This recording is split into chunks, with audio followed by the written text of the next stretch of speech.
It's three guys who combined to play 15 seasons in the National Football League trenches. Well, two guys.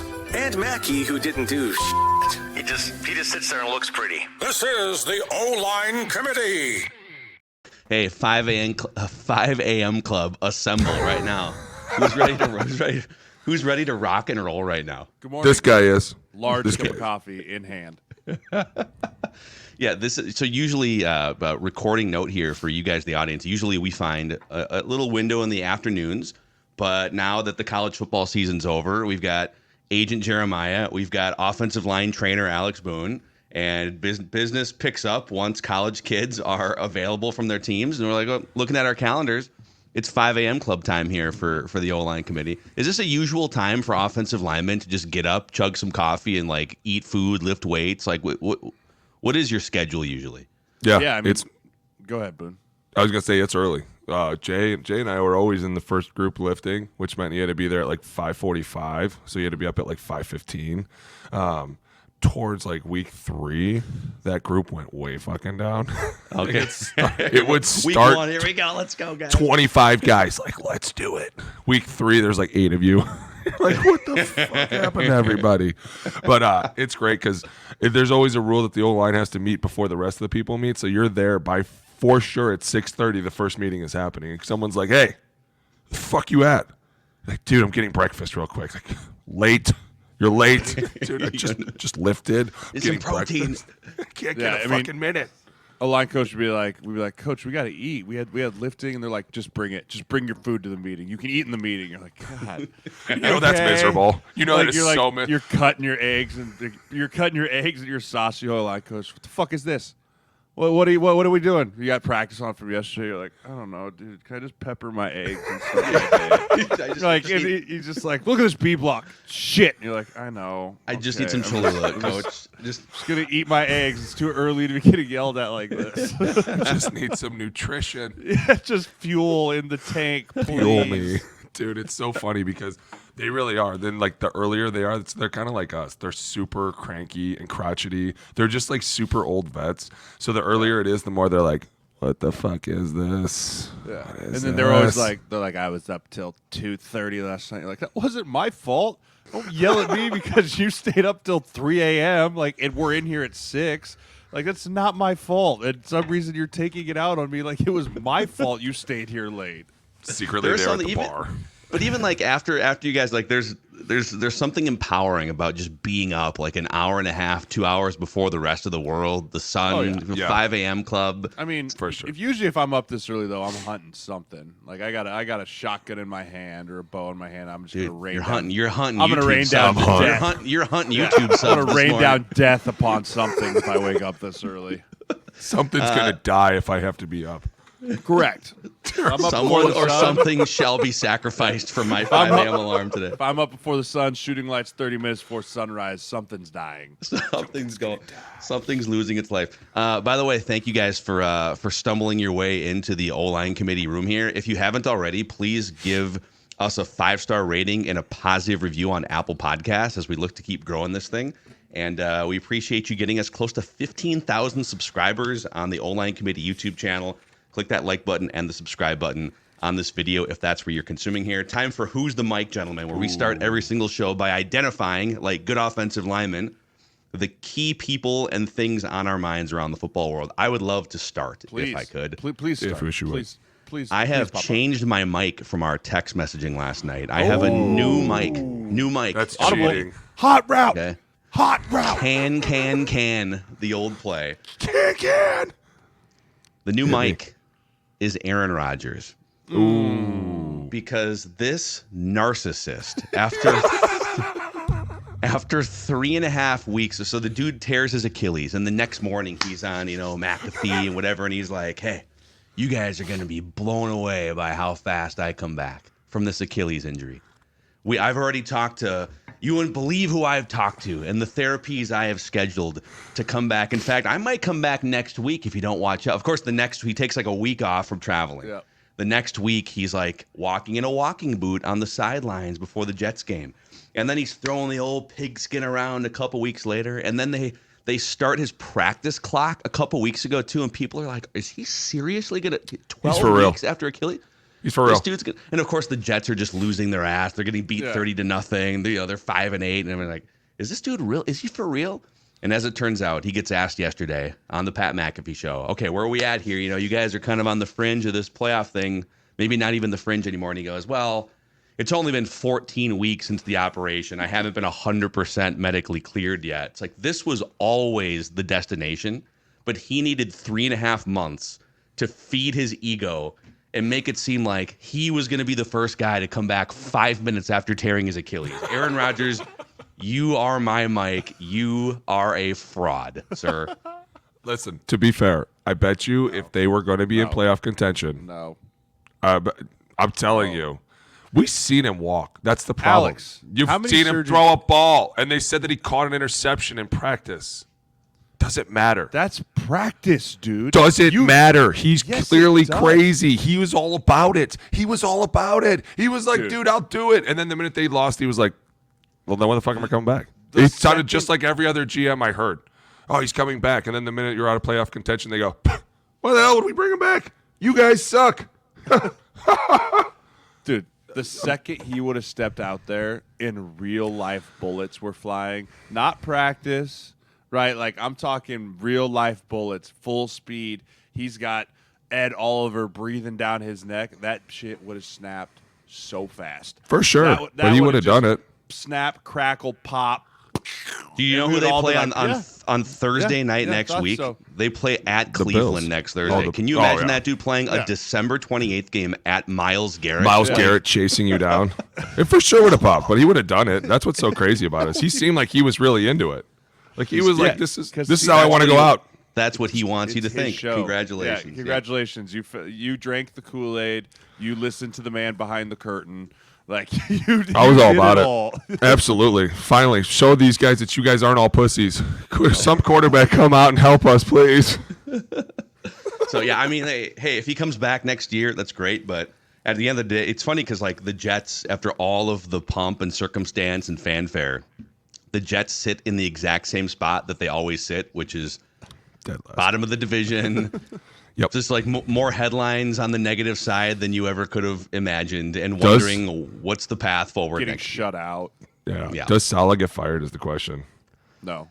He has grace. Because the defense has been crushing. Because the defense has been better and good, and you can't stake your claim and say, I'm bringing in a Hall of Fame quarterback to right the ship, and then 5 minutes into the season you lose him and then lose your job. I think he gets one more year. If shit Does doesn't he get a go new well quarterback? Next year, no, you got to. They got to run it back. You got to assume you got to run it back because again, you intertwined your fate with Aaron Rodgers, right? You now have said like, if he dies, I die. If he goes, I go.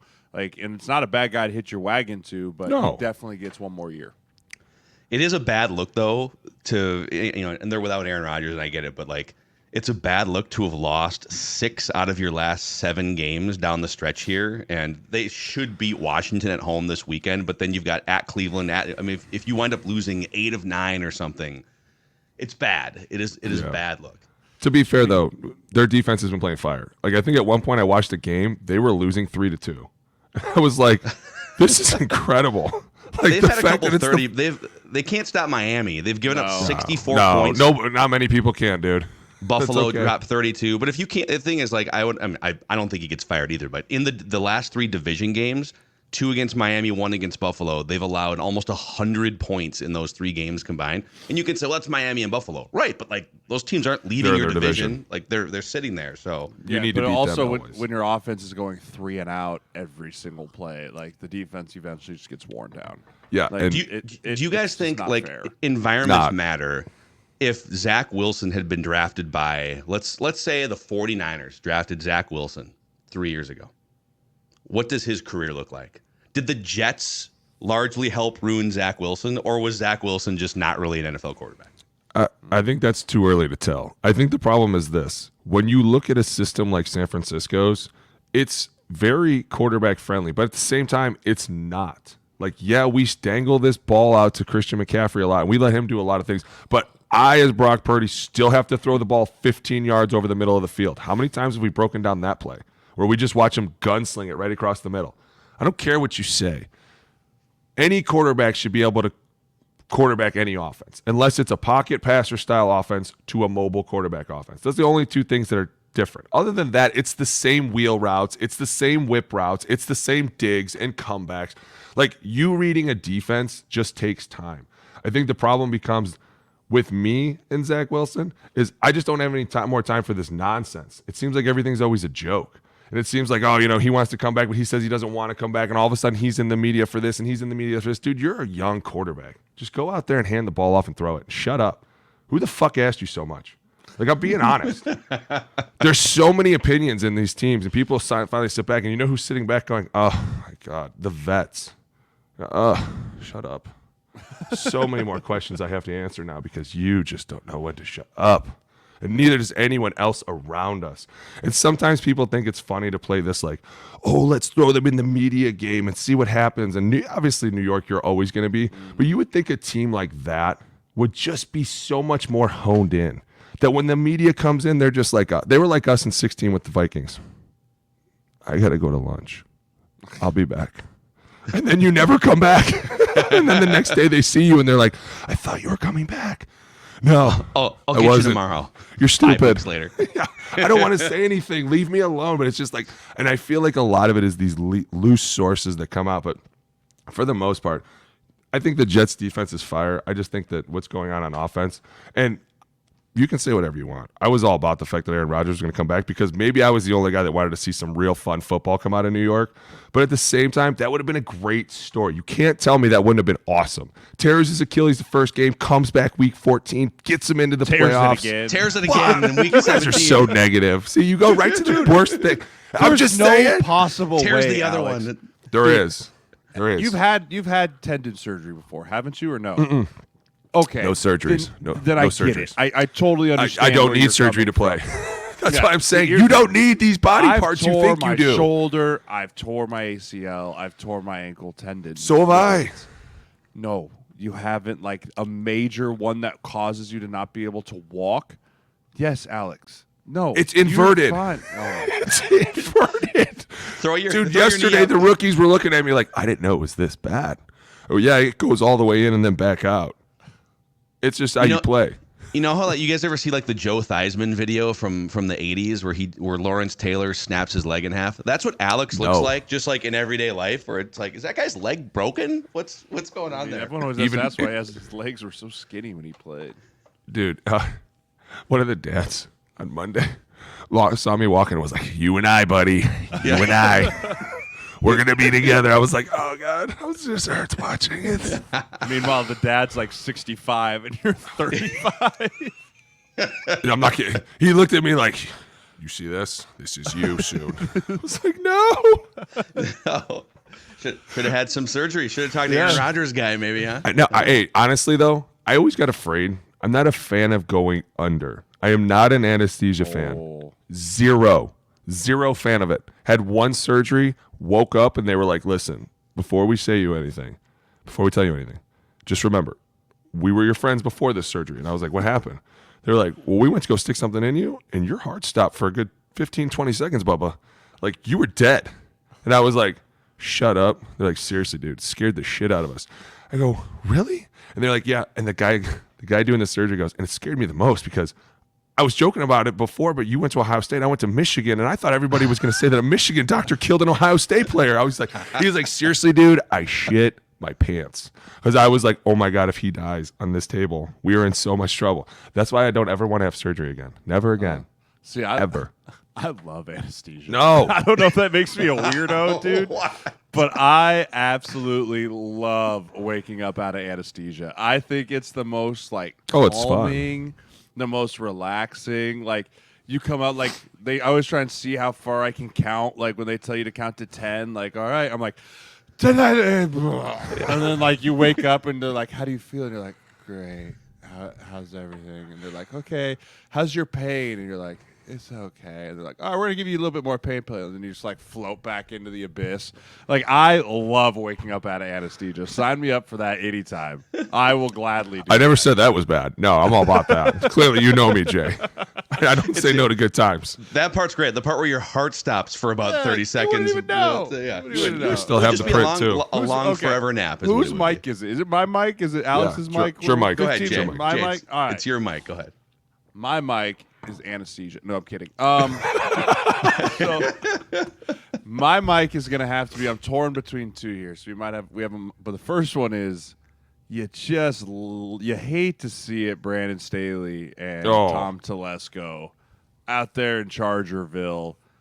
Just what is happening to that team, right? And I was watching that game on Thursday night, and you're just watching it going, don't even bring them out in the second half. Like, just put them in the locker room and say, here's your locker, here's your box. We'll figure it out without you. Because I have never, ever in my life seen an NFL team quit like I watched the Chargers quit on Thursday Night Football. Like, it was just unbelievable. You let Aiden O'Connell look like Peyton Manning. Like, it was unbelievable watching that game. And you knew the writing was on the wall, and I think the ownership, the Spanos, did not want to have to do this in the middle of the year. They're like, let's just get through the end of the year and start over. But when you put a performance like that up as a coach and as a GM, you're not allowed in the building the next day. And it's tough to see because every year we fall into the trap of, is it the Chargers' year? Is it time for them to take the AFC West? But, man, Staley, he will be known for the analytics and doing some really stupid things on fourth down, but hell of a way to go out, dude. Just burn the boats as you leave, I guess. It's always, you know, it's bad too when the media starts to feel empowered to like really poke at the coach. And that started happening with Staley. And that's not exact. I mean, Los Angeles media, especially covering the Chargers, feels a little more laid back than like the Jets reporters who are just ready to burn it all down. But dude, he gets done with that game and they're literally down like 49 rip at one point, and he knows. And he was incredulous 2 weeks before that, right? Yes. He's like, "Don't ever, I call the plays. You know, sit back down." Yeah. And dude, some reporter, and I wish I knew who it was. He wasn't on camera. He goes, "Do you think you'll still be the coach tomorrow?" Yeah. And Staley goes, "I don't know." And then he follows up and says, "Do you think you deserve to be the coach tomorrow?" And Staley's like, I don't know, man. Yeah. Come back in what here. A terrible answer. Are you a bad father and a bad coach too, Brandon? It got to the point though where like even the national TV people were like, "This is like," I can remember watching Aikman, and every time they get fourth down, he's like, "Well, here we go again. It's fourth down. Staley's gonna just probably do something crazy here in his own 20-yard line. I just don't understand it, Joe." Right? Like it's like the whole national media too just started making fun of him, like as he'd do things and be like, I get what the analytics say, but the analytics don't know about momentum, and I don't know. I get it, like he was a gambler and he did all those things, but I just felt like he made terrible decisions. Yeah, it was like also that's your old team, man. Like so, I know. Jeremiah played for the Chargers. I mean, Tom brought me in. Tom got my career started in the NFL. Like Tom Telesco, the GM, always had a lot of respect for Tom. He traded me away for a 6th-round pick. Like sure, but I mean to. One foul swoop in the middle of December be like, no, we aren't waiting. We've seen enough, right? Like scoop it out, throw it out the window, with the baby with the bathwater. Like you're just like, holy crap, man. That's when you know it's hit a boiling point inside the building when he didn't make it till Monday like afternoon. No. Like I think it was like 6 a.m. I got an alert on my phone. There's like sources, Brandon Staley and Tom Telesco out. I was like, did they even let him come back in the building? Walking into the building, right? Yeah. Like, how does that work? Do you get how does that work? If you're a coach and you're going to get fired the next day, middle of the season, do they wait for you to come in? Because you're probably coming in anyways, or do they call you and They probably call you. They probably call call you, and then the Teamworks app will probably send out a giant text message to everyone on the team. Like that's usually like you probably wake up to like team meeting 7:30, and you're like, oh, I know what that is. Oh yeah, you do. You're just like That's the old death, the old Viking funeral there, pal. Right? Not going to work here anymore.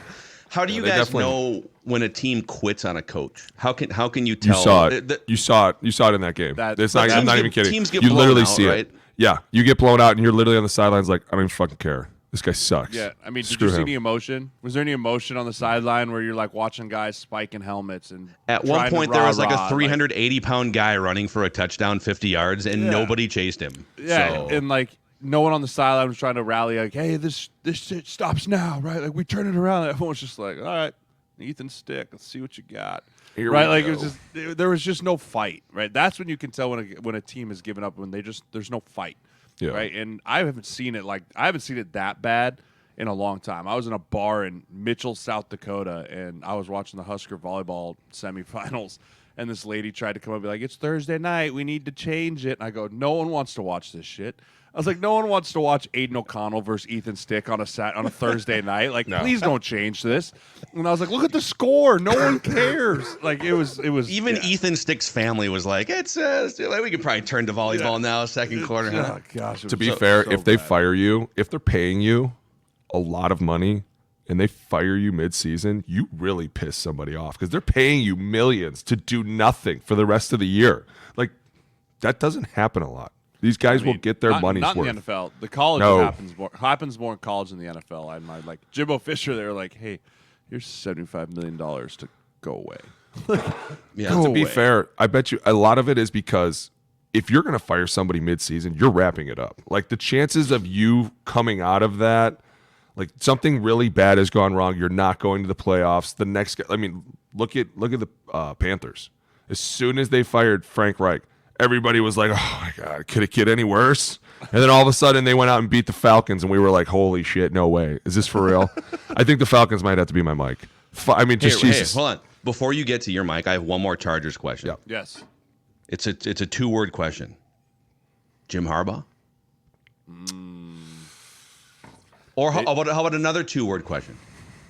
Bill Belichick? Bill doesn't go to L.A. I don't see Can Bill. you imagine Bill in L.A.? No. I actually could, yes. No, you can't. You don't know Bill that well then. I don't know. I think it's more Harbaugh than anything. But I think the problem is this. There's so many people right now making a name for themselves. Look at the Houston OC. Look at the Ravens DC. Like, all these guys are making their names. And eventually this is going to be the new pool of talent. Like, people are always, and this is going to be my mic.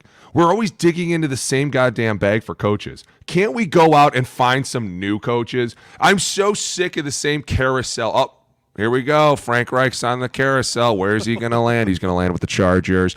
Dude, stop. Go find something fun.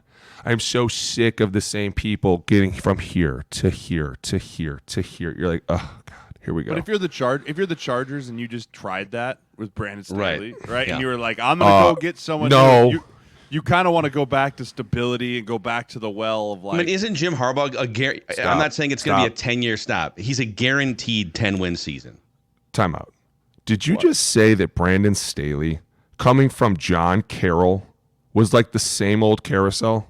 Because I think Tom Tedesco really fucked that up. And so did the Spanos. No, I'm saying that he went and tried to hire, like, someone new. Like you said, he went outside the bag of coaches, right? He'd never been a head coach before. Yeah. Right? He was going to be the new head coach, right? He was going to be the new hot thing. And so if I'm the Chargers, I don't know if I'm the Spanos family, if I'm sitting there going, that was a flaming bag of dog shit. Let's try something that's going to work, right? Let's go to someone stable, right? And to them, we know Harbaugh's not stable, but, like, to them, like, maybe they think that he's going to be an organizationally stable human being. It's not that He's either. not even really that, though. He's just guaranteed like 11 wins, and then he'll light everything on fire in those 4 years. I don't think you can send a defensive head coach to the Chargers. I think when you pay your quarterback that kind of money, like they did with Herbert, you need a head coach that's an offensive-minded guy. Like, I think that has to be one of the qualifications for going to the Chargers, in my opinion. No? Alex, your thoughts? I think I used to think that. And now I think that's just silly. I think as long as you find somebody that understands the offense and understands what Justin Herbert's able to do, and maybe went out and got him an offensive line so that he wasn't getting racked every other play. Like, sometimes their offensive concepts, best example, Austin Eckler is considered more of a receiver than a running back. They don't even have a run game. That's pathetic. You are pathetic. You have one of the top talented quarterbacks in the league, and you throw it 65 times a game. What the fuck do you think is going to happen when you throw it 4 weeks in a row 65 times, and you have a shitty O-line? Bad things. It's not hard to sit back and go, hey, we're going to protect this guy, is somebody find me a fucking running back somewhere, huh? Aren't we paying for one? Got all these receivers over here. Cool. He's now our new slot. I need a real running back. It's not hard. Brandon Staley's over here coming from John fucking Carroll, which is right up the street from my hometown. I know exactly who's at John Carroll. That's why I'm saying that was stupid. And I can't believe that these owners would go out and go, this guy coached at John Carroll for 3 years? Sign him up. Must have something nobody knows about. I'm saying there are OCs in this league that are doing phenomenal things. I've turned on the film all the time, and I see people going every which direction, and I'm like, man, even I'm blown away. But instead, they're like, let's go to college. Let's get a guy from college. D2 college? D2 college? We'll go down there. We'll go all the way down there where nobody sees anything. I'm saying go to some coordinators in this league that you see are doing awesome, awesome things and go, hey, you want to be the head coach over here? We need a lot of fucking discipline, though. We need someone to come in here and kick some ass. You think Kellen Moore should be head coach? No. Well, wait a minute, but Kellen Moore did some great things in Dallas. Great things in Dallas as a coordinator. That's why I wanted to ask you that, because he just checked every box that you just said that needed to happen. He's played in the league. Wait a minute. Right? Didn't he call a draw in the last play of the game? Wow. Still not over that. I'm still not. I'm sorry. I'm a real fucking player. I play real games. Jay, you know exactly what I mean. If somebody would have done that and been like, you want me to be your OC? Would I have said yes? Be honest.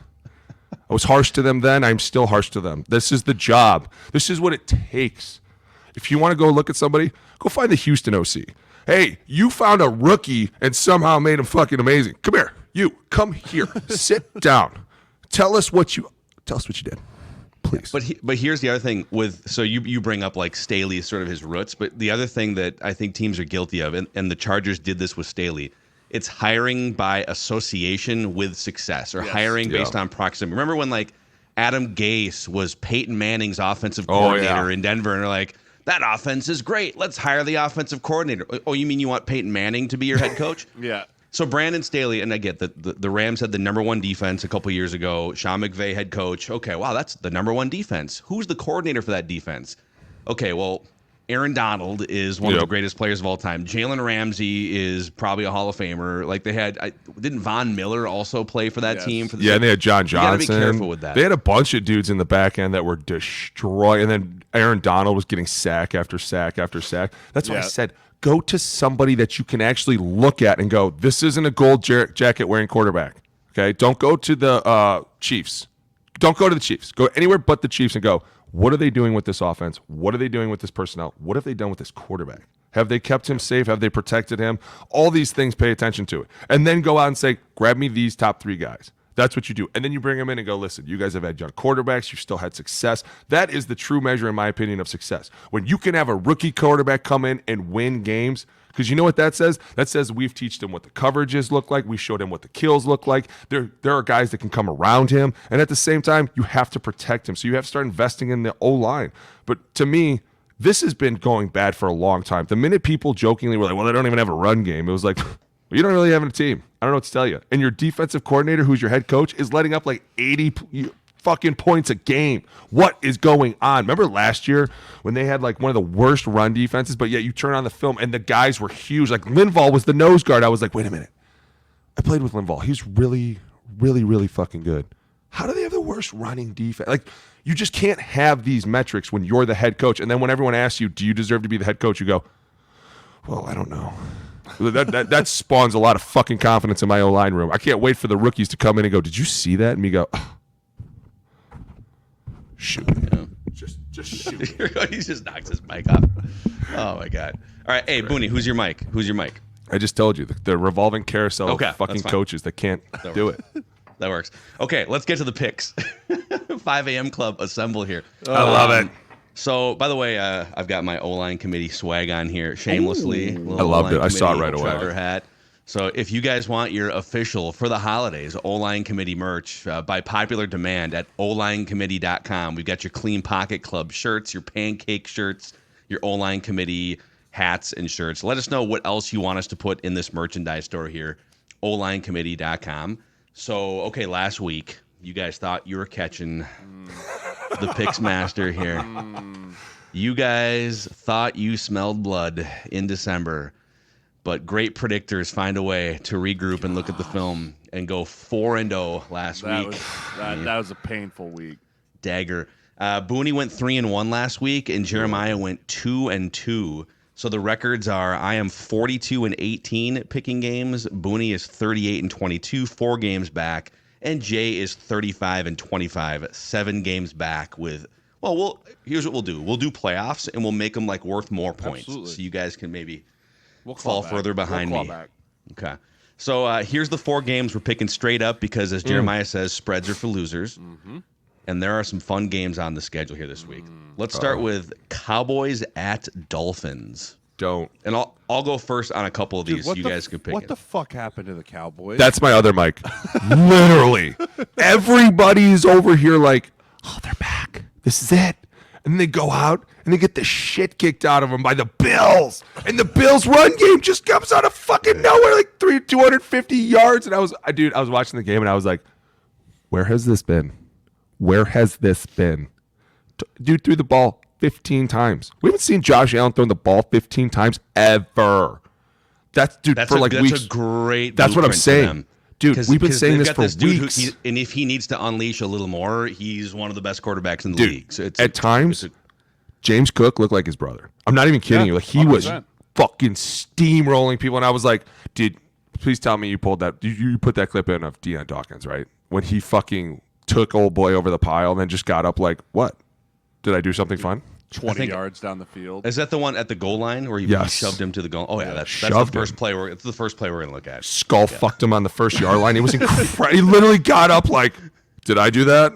Did you just do that? It was fucking hilarious. I mean, last week we were sitting there going, man, Cowboys are making a claim for maybe number 2, number 3 best team in the league. Like, and everyone was like, they got the signature win, but now it's like, well, maybe Philadelphia sucks. Like maybe they're terrible, and maybe the Cowboys are equally terrible. And now the Bills, I'll say this: if I'm in the AFC, I swear I do not want to see Buffalo in January. No, I don't. Right? Some team's going to win their division, and they're going to show up, and they're going to be super happy and like, woo, we get to host a playoff game. And here come the Bills, right? Here come the Bills into town, arguably number 1 caliber seed potential, like talent level, walking into your house. That is not the team you want to see in January if they keep playing like they did on Sunday. No. So with that said, it's the Cowboys versus Miami. At Miami, by the way. At Miami. And the Bills, to your point about the Bills, even after the impressive performances lately, are still they're like 2 or 3 slots out of the wild card. So I know. Yeah. They might have to win. They got to win out. They got to win out. And if they do, look out. Look out, dude. Dude, if they win out and go on a hot streak, get into the playoffs, look out. That being said, Cowboys, Miami. I'll make it easier because I'll pick first. If you want to pick second me, if you want. Yeah. Okay. I'm taking the Dolphins. Right here, baby. The Cowboys are a different neck tattoo bet. Yep. Mm-hmm. The Cowboys are a different team on the road. Dak Prescott, different quarterback on the road. And the only thing I hesitate with here is the Dolphins have struggled against the best teams in the NFL. So this is an interesting test both ways. Can the Dolphins beat what has been perceived as one of the top 4 teams in the league and put themselves up there? And can the Cowboys go on the road and beat one of the top 5 or 6 teams? So something's got to give here. And Mike McDaniel is he's so chill. I saw the mic'd up segment with him from this last week, and he was like going around. They had something dialed up for the first play out of a break, and he's like, "I think it's a 1-play drive, guys. I think it's a 1-play drive. If they give us this coverage, I think Jalen's got it. 1-play drive. Here we go. Let's see." Boom. See, like don't you 80-yard get excited with that? pass. Don't you get so excited with? We used to love that. We'd be in the huddle coming out of a commercial break, be like, "Hey, the 1 play. What's the 1 play? 1-play touchdown. We going all the way?" They'd be like, "No, it is double right." 36 zone. You bet you're right. It's not. That's not a fucking scoring play. it's a tush push. It's a tush push. No, I'm you know me, dude. I'm going with the neck tat. I gotta go Miami. Give me the Fins. Just because number 1, Dallas on the road this year has not been good. But 2, you're talking about 2 back-to-back tough playoff games or 2 back-to-back tough road games, dude. I've done that. You got your ass kicked in Buffalo when it was fucking cold, and all of a sudden you're like, hey, now we're going to Miami. And we're going to play another top team. And if we let them take the top off our defense, it's going to be a 70-point game. So I'm going with Miami. I want to try and pick to get back in this thing. But the biggest fear for me is I feel like Dallas's defense matches up against Miami's offense better than they did against Buffalo. Right? Because Miami's they have an explosive run game, and someone brought this up in the comments. They're like, well, Miami's run's top, and it's like they're explosive. They're not a like grinded out type of run game, right? They're all about hitting explosives. But the way that they want to throw the ball, I feel like plays a little bit into Micah Parsons and Lawrence's hands of getting after the quarterback. All that said, Tyreek Hill's going to be back. Waddle's going to be back. I can't bet against those guys at home when they're trying to go win the division, so I got to go Miami as well. Okay. Sometimes chasing your losses and picking against that can bury you even further. It can bury me. I agree. I got to just survive a little bit. I mean, it's not desperation mode just yet. No. Yeah, just yet. Go with your gut. Yeah. It's got me Okay, this far. let's go Browns at Texans. A couple of surprise teams. And the Browns with Joe Flacco. Flacco threw 3 picks, but still gunslinged it around a lot. The Bears just murdered me on my picks last week. I was sure watching did. that game. I was like, yes, by come 10. on, Bears, you got this. And they just let fighting Joe Flacco find a way to just throw it to Amari Cooper at the end of the game. I was so pissed. I was watching the game like, you freaking assholes. Like, I'm just trying to get back in this a little bit. Dude, give me the this is a tough one. Is Stroud going to play? Stroud's got to be back, right? Let me just Google it. Look it up. CJ Stroud and see. It's just a I mean, big. like He's that's- likely out right now. He's likely out. And by the way, so they started Case Keenum, baby. because hey, I love big it. game. They wanted the big game experience guy, and he throws a pick 6 like in the first 10 minutes of that game. Hey, but they let come him back. Let him back, man. Case Keenum's added another 3 years to his career, pal. Nicely done. All right, Nicely done. I've seen enough, and you guys, as former Vikings, have seen Case Keenum too, but I don't know about Case Keenum even at home against that Browns defense. So I'm gonna go with the Browns to stay hot with Joe. The defense, I think they've got the better defense, and I think they've got the better quarterback in this game. So I'll take the Browns. I'm going Yeah, Browns. if Stroud's out, it's got to be Browns. I think if Stroud was in there, if Stroud is back, I think it's a very good game. I think it's back and forth, but also I think the loss of Tank Dell for them and Collins being out, those were his dudes. Like, those were his guys, and to lose both those guys, they've been struggling ever since. And yeah, Case Keenum against the Browns defense, yikes. Love you, Case. You're my guy. You're my Love him to boy. death. Love him to death. We almost went to the promised land together, but Yeah. Miles Garrett's hunting season. I was going to say, dude, He's Myles coming. Garrett is too much to take off right now. I'm going Browns all the way. Okay. Homer. What a homer. Does he pick get by Defensive Player of the Year, by the way? I think so. I think he's making a strong case for it right now. I mean, dude, I feel like they're not going to be able to give it away from that Bland guy from Dallas with all the pick sixes. But like, if you look at the most dominant defensive player, No, dude, it's Miles. not even close. It's no. him. I think he It's wins one it of too. those guys. On a I think there's week-in, week-out basis. It's I think the not biggest- sexy. It's not sexy like 6 pick sixes. But it is. That's the problem. Is like every time they talk about him or you see his highlights, somebody's fucking holding him. Like somebody's holding. Like 2 guys are holding him every play, and he's still breaking through. 95% chance he wins Defensive Player of the Year. There's too much talk about him. He right should. Trust me. I'm No, with clearly you. I think he should. should. I just don't know if he does. So right now, just in terms of edge rusher dominance this season, I'm going to bring up the PFF statistics here for you guys. Pull 'em up, Kinda buddy. see Pull up your who, statistics for us. So Micah Parsons leads the NFL in pressures with 89 so far. Nick Bosa is having a fantastic season with 85 pressures, 14 sacks. Aiden Hutchinson, 81 pressures. And that Myles Garrett's also he's 7th in pressures. But also Myles Garrett has so many different sort of blow up the play without getting Forced the stats type fumbles, thing. tackles for Yeah. losses, blocked field 100%. goals. That's what I'm saying. Like, you can't look at all that all the time. Sometimes you just got to go watch the games and be like, this dude is. When they have 2 tight ends following you around the field at all times, you deserve it, dude. Give it to Yep. him. I will say if the Raiders were in a different spot and because I think you do have to Crosby could. You got to get to the playoffs, right? Max Crosby. If the Raiders were a playoff team, Max Crosby would win this conversation. Especially with the double X. I love how he was like, my mom put another X on it because I was so big. I would have loved that, dude. We definitely would have partied. Did you guys see him do the ghost inhale of a cigar Yeah. after the game? Yeah. I was On like, TV. excuse you? And dude just... I was like, oh my gosh. Like, dude, that's And then he set it down insane. like, no big deal. You can Yes. hit that later. Wrong one. Hey, we've all done that. We've all done that. Oh my gosh. This isn't Okay, what you said it was. Ravens at 49ers, Monday Night Football Here. Christmas edition. We go. That's the I'm a- greatest Christmas gift the NFL could have given us, man. Just the two best teams in the league on a Monday night. Give me. I'll pick first here. Give me the Niners. Yep. Give me the Niners. On the road. I think Niners on the road until they show me that they're not the best team in football. I can't pick against them. Right, and granted, the Ravens are playing out of their minds right now. I think losing Mitchell, though, like that injury was disgusting, by the way. Huge. But losing him in a room that doesn't have the guy, like they were very much a running back by committee. Everyone kind of had their flavor of the day type of thing. You take Mitchell out of that, and I know he's only an undrafted free agent rookie, but he played a huge role in their success as of late. I'll be curious how they navigate that with Gus Edwards and Justice Hill now just kind of being the guys. So I like the Niners. I can't bet against them when they're healthy. I think this is a Super Bowl preview, by the way. I definitely think Niners. I like the way that they're playing right now, and I just think they're too good right now. And like Jay, how crazy we're on the phone together when Mitchell tore his knee. I was like, dude, did you see that? Oh, it just looks so bad, and you feel terrible for guys like that, especially because he, like Jay said, as of late, he's been coming on, and that offense has been scary. But I think the Niners defense right now is there's just too much. Yeah, this is going to be a fun game. I also love how the NFL can. I know you guys aren't. I'm an NBA guy. I have an NBA podcast, Flagrant Howls, where we cover our long-suffering Timberwolves, who are the best team in the NBA.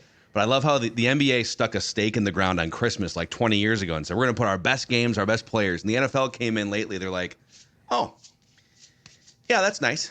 That's great. Yeah, LeBron, Lakers, you guys go do your thing. We're going to put our best games also on Christmas. It's going to be great. Huge. So I think the Chiefs play on Christmas too. So NFL coming into NBA territory. So and I picking, wish I could Mac? make this fun. I got the 49ers too. So we're matching on all of our picks so far. I told you the 49ers a month ago are going to win the Super Bowl if they stay healthy, and there's no reason why they can't win out. So Lions at Vikings. Vikings need to win out to win the division. They play the Lions twice in the last 3 weeks. Both teams in playoff position right now. Vikings hosting on Christmas Eve. My mic was almost planting a flag and saying that I think the Lions are going to the NFC Championship game. Coward. I almost did it. I was 3 margaritas deep last night and thought about it. But you were 2 when you texted. That third one must have put you. The third one was too much. The third one cleared my mind. Like Brought 2, me you know, back. you're 2, you're at that level. You're like, then 3, you're kind of that level. Like, are you dumb? So yeah, I do think the Lions are very good, and I do think that they end up splitting with the Vikings 1-1 here in the last few weeks. I think that they end up splitting, but I just get a weird feeling that it's going to be them losing at home. I think the Lions win this week, and I think the Vikings win in Detroit in a couple weeks. Detroit might be that's my logic here too. I've got Detroit winning this game. I think they're just better, and the Vikings are going to. I mean, Nick. It's funny because Nick Mullins was actually really good, except for like 4 self-sabotaging plays. But those that 4 interception plays was hilarious. Just like which one? Oh, that one. When he just like fell down and like the defensive lineman like sat down and caught it. Like that was. And Nick is like, my arm was moving forward. Yeah, and the ref's he's like, like, no, that's why it's an interception, Yeah, buddy. he's like, it never touched the ground, idiot. Never touch the ground, you idiot. So I think and it's possible that the Lions, they're probably playing for seeding in 2 weeks, but there's also a chance at home that they're not playing for seeding and that they rest a bunch of starters. And the Vikings are playing win and get in football. So I think the Lions win. The Lions look like they're back on track. Booney? Oh, for sure. Did you see the game against the Broncos? No matter what anybody says in Denver, I'm never coming. Yeah, I'm never coming around to them.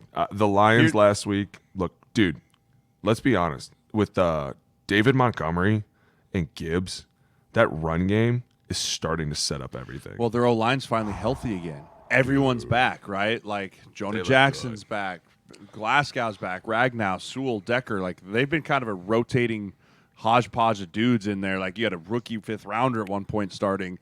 They're back healthy, right? And they're getting healthy at the right time. And Jared Goff, when has a clean pocket, like we've talked about all year, can drive the car really well, right? And you saw it, 5 touchdowns. Now, he's my fantasy quarterback. I'm in the championship this week.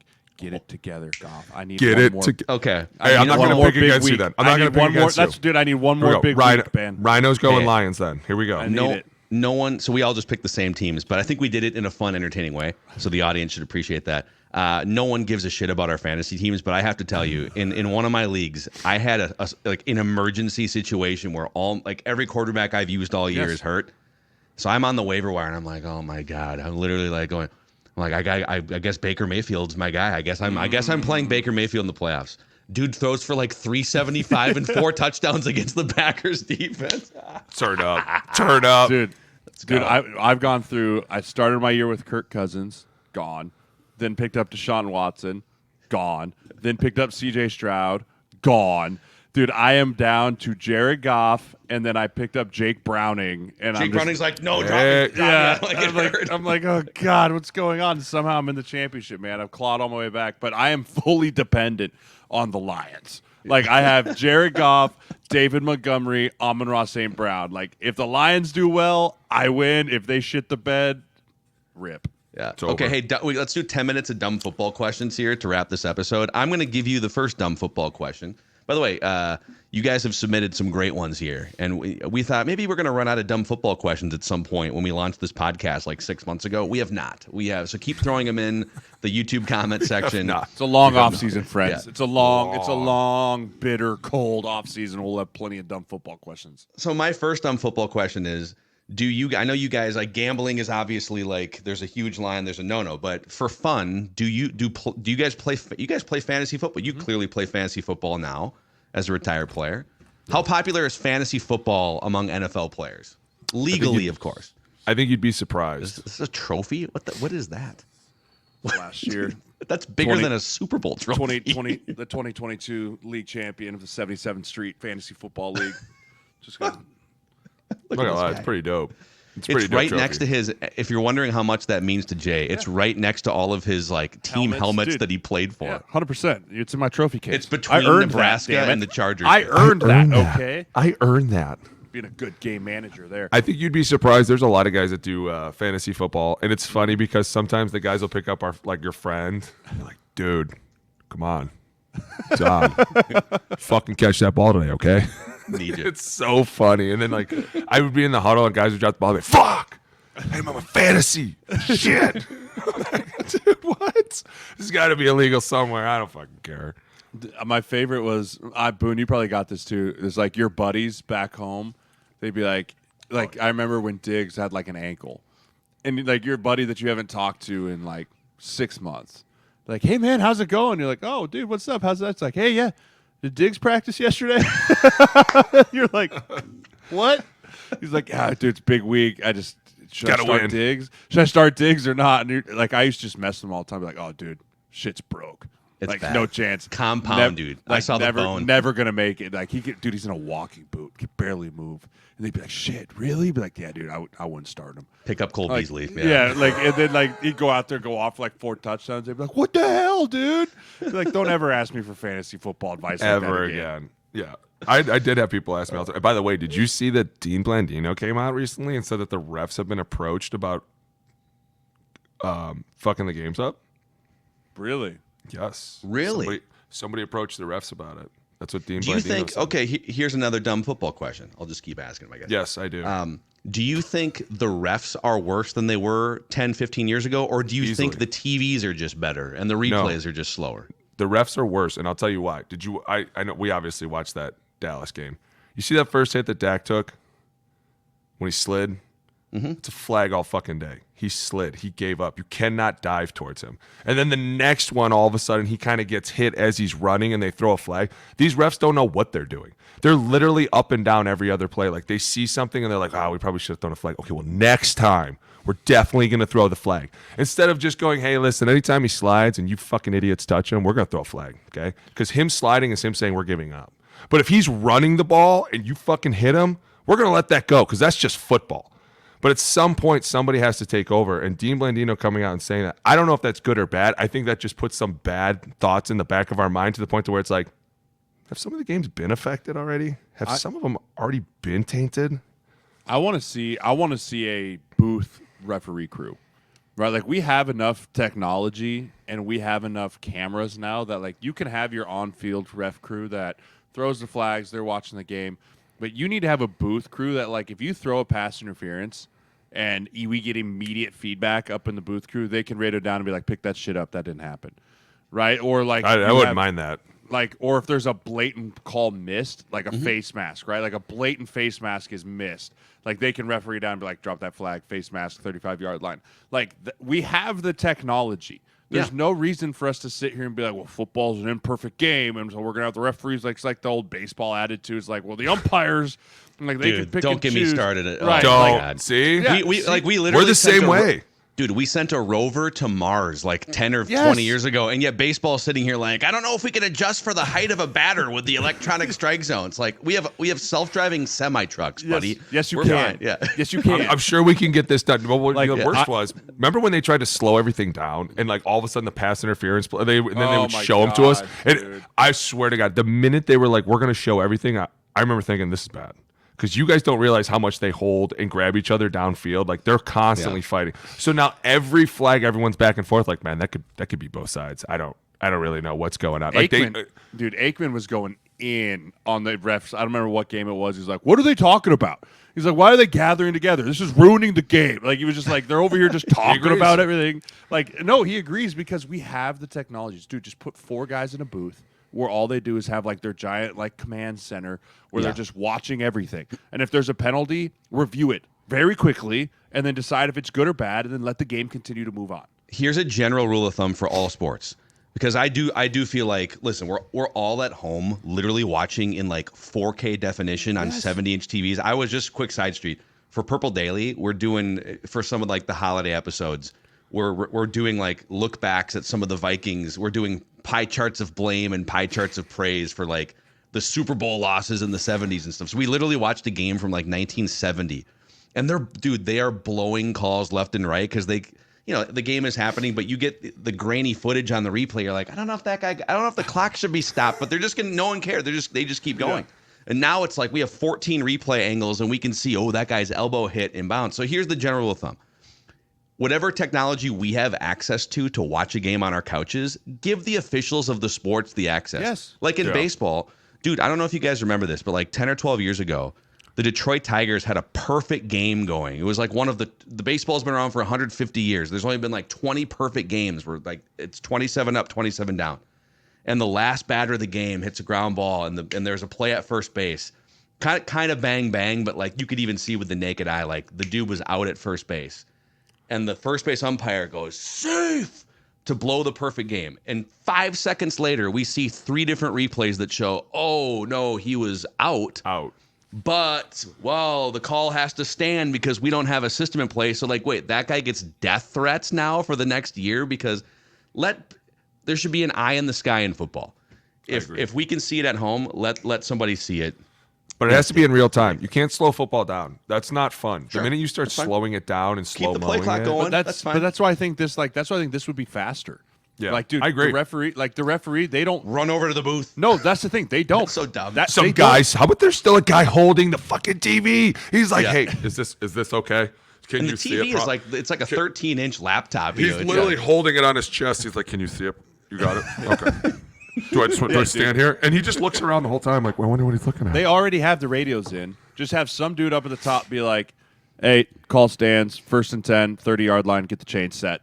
Yeah. And just move the ball. Thumbs up as you move, as you look down. Like, there's no reason for them to look at. Thanks, Ricky. Like, I don't think people understand when the refs are looking at that, like, in the box, they're not actually making a decision. They're just looking at what everyone's talking. They're like, all right, this, and he's just like, okay, just tell me what to do. Like, they're like, all right, bud, here's what's going to happen. You're going to set the ball here, and then he's like writing it on his little notepad. They're going to boo your ass for like, about a half you're going hour. to get booed, and he's like, God damn it, are you sure he wasn't in? Like, like, I'm the one that's going to wear this. Son of a... okay, Stuart wants to know, we've heard the saying a lot on this show that this guy, this like wide receiver can get some candy from the O-line room if he has a nice block or whatever, right? So what candy and snacks are stocked in the offensive line meeting room? What's everyone's favorite snacks in the offensive line? So everyone has their own favorite snack, right? Like everyone, and it's the rookie's job to learn what everyone's favorite snack is, right? Some guy likes Oreos, another guy likes Skittles, another guy likes Starburst. Our rookies in Minnesota specifically, we went to Home Depot and we bought one of those giant like black and yellow tubs, right? Like the big ones, like that have the locking mechanisms on them, because we got to lock that shit or it gets stolen. And we told him, we go, fill it. He's like, what do you mean? I go, take it to the store and fill it.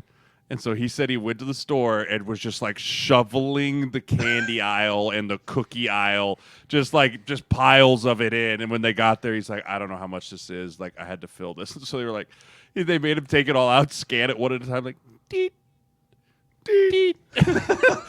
Deet. And he just filled this thing full of candy. But I mean, it's everything you can imagine, dude. Imagine being a 12-year-old and like, oh, everything's great, but you're 28 and it's even better because you have money in your pocket. And so you just get to like pick whatever you want. Like I was always a Starburst guy. I used to sit back there and just hammer down Starburst.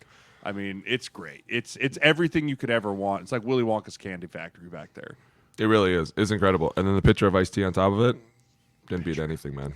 Wow. And then when I was in Frisco, I called Monster, and I had them send us Monsters all the time. So we had a big fridge in the corner, and it would be stacked with Monsters all the time. It was incredible, dude. It is fun because you can really just do whatever you want. And then remember when we used to make him go to Chick-fil-A, but he was supposed to be working out, and we all kind of knew, but we were like, he's an idiot. Who cares? Yeah. Every Friday morning, like we said at the beginning of the show, we had to meet early, of course, because we're linemen. And so the rookie always had to go get us Chick-fil-A. And we all had our own Chick-fil-A special have breakfast, or you just eat chicken sandwiches for breakfast? And we all had our own special order, right? Like, the problem was, go ahead. Joe Berger, I think Joe Berger was the one that was like, I want Polynesian sauce, and Polynesian sauce only. And so like one of the rookies brought him like a literal truckload of like Polynesian sauce. Like he like stacked it up in like a pyramid in front of his desk. Like it was just like this 18 Polynesian sauces because one day he forgot them. We find the shit out of them. Just grab one of those like squirt, those big like giant squirt bottles of. They didn't have those back then, dude. Back then it was literally the packets. The little packets. Now they got those like squirt bottles. Those would be nice. Oh, so good. So keep the dumb football questions coming in the YouTube comment section. All right, we got to get to some film reviews here. Let's do it. We're gonna watch the Bills run the ball down the Cowboys' throats on one of them. So thank you guys, and we appreciate you getting us to almost 15,000 subs on YouTube. This is the OLine Committee, an offensive line lifestyle podcast.